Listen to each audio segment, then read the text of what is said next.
The Irishman is long, we get it. You finish work at 5, you're home by 6, and you've gotta make dinner and go to bed by 10:30? How are you possibly going to fit in this 3.5-hour movie? That is where we come in. The end of this movie is important. It's bigger than just the plot of one movie. It's about the history of American cinema.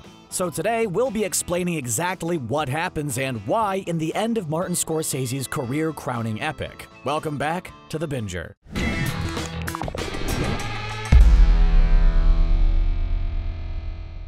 Martin Scorsese has made a lot of movies over the years, and they come in all shapes and sizes. There's a biopic of none other than Jesus Christ and an animated movie about a kid who loves clocks. He's done films about Wall Street bankers, boxers, and taxi drivers. But what he's known for most of all are the mob movies. He's been making them since the 70s, and he's got pretty much sole claim to the genre. They wouldn't really exist without him.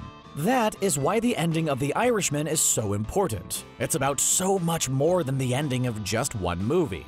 Now, Scorsese has made movies about mobsters in decline, how the life will come back to bite you in the end for years. That's what Goodfellas is all about. But those movies still managed to romanticize the whole business. Even if you got caught and wound up in witness protection, you still had your fun while you could. Even though Ray Liotta ends up as a regular guy who fetches the newspaper in his robe, he's still smiling.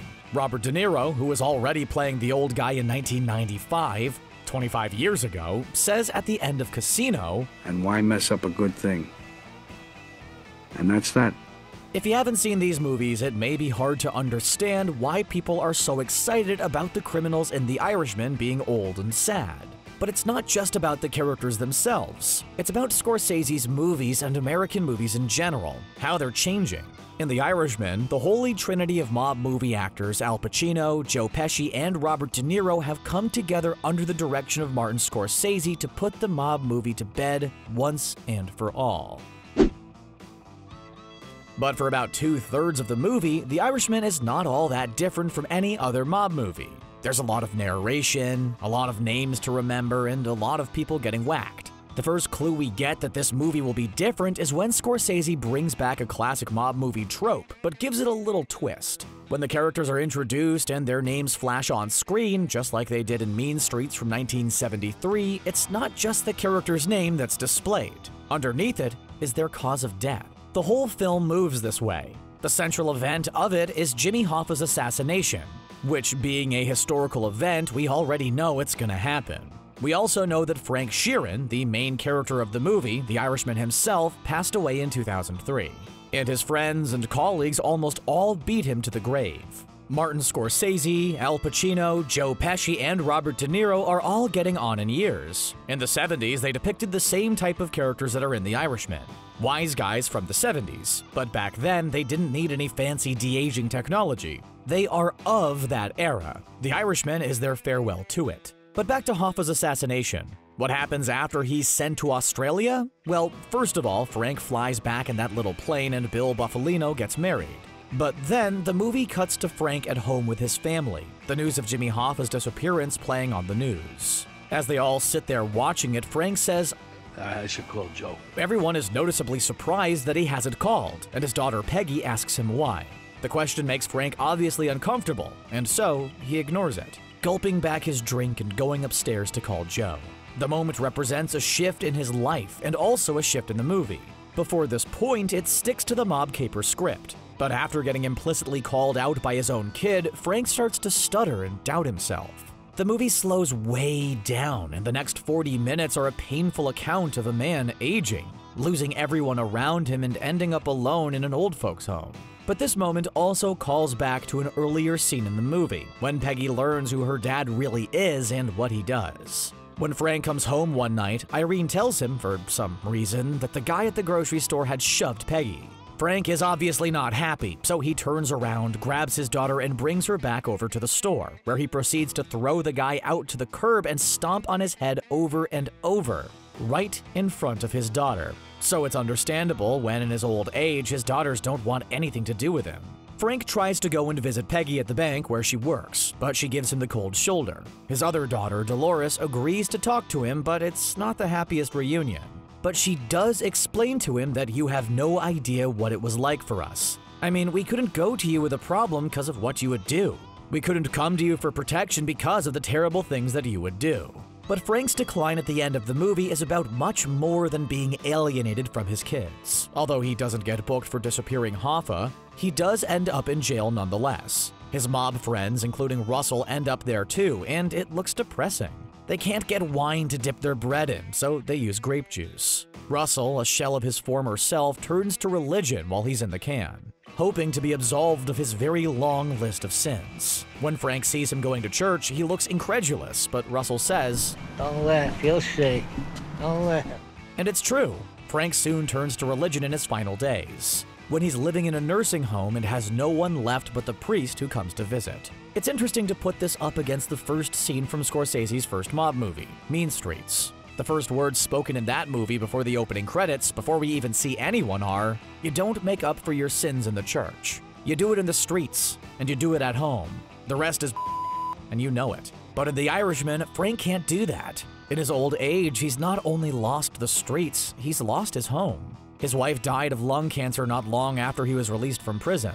His daughters either don't want to talk to him at all or don't really want him around. When the FBI comes to interrogate him in the old folks' home about the death of Hoffa, trying to get some closure, Frank directs them to his attorney. The agents inform him that his attorney has kicked the bucket. Frank asks, as if it were the good old days, "Who did it?" "Cancer," the agent replies. They drive home their point, telling him that everybody's dead, Mr. Sheeran. It's over. They're all gone. Russell's been gone for years, and he was the one who whacked Jimmy, one of his closest friends at a certain point. Frank begins to realize that, in a way, he's dug his own grave.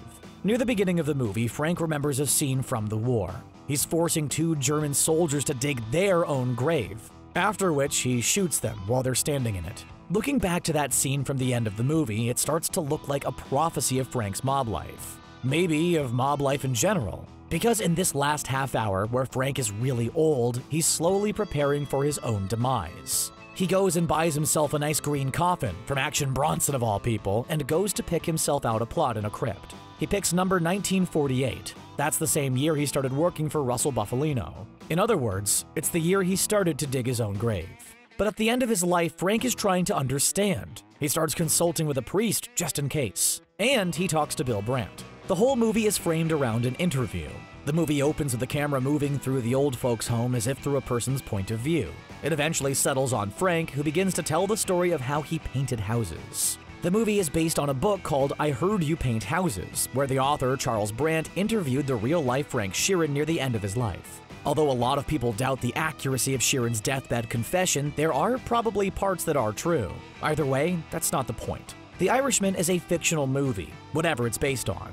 The point is that Sheeran, at the end of his life, felt the need to confess. He not only needs to talk to a priest, but he feels the need to tell his story so that his legacy will reach beyond the end of his life. Frank is asking himself, as his final day draws closer, what was it all for? The crimes he committed, the people he took out? He's left with no friends and no family, only a watch and a ring. And in a way, Scorsese is asking the same question about his own legacy. What was it all for?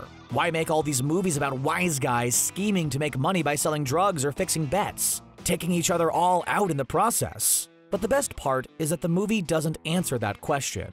In the final scene, a nurse tends to Frank as he looks at old photos. One of them has Jimmy Hoffa in it, and Frank is surprised that she has no idea who he is. The world has moved on, and so has the nurse. She walks out of the room, and the camera follows her. But then it turns around as the day fades to night and tracks back to Frank's room where he sits with the priest. Frank's second last line, after he learns from the priest that it's almost Christmas, "I ain't going nowhere." As the priest takes his leave, Frank asks him if he could leave the door slightly ajar, a tribute to an old habit of an old friend, Jimmy Hoffa. But as the camera zooms out and we see Frank framed between the door and the door frame, looking small and old, it becomes clear that there's another tribute here too, to the most iconic scene in mob movie history, the final scene of The Godfather. Even though Scorsese is saying his final farewell to the mob movies, he still loves them, down to the last shot.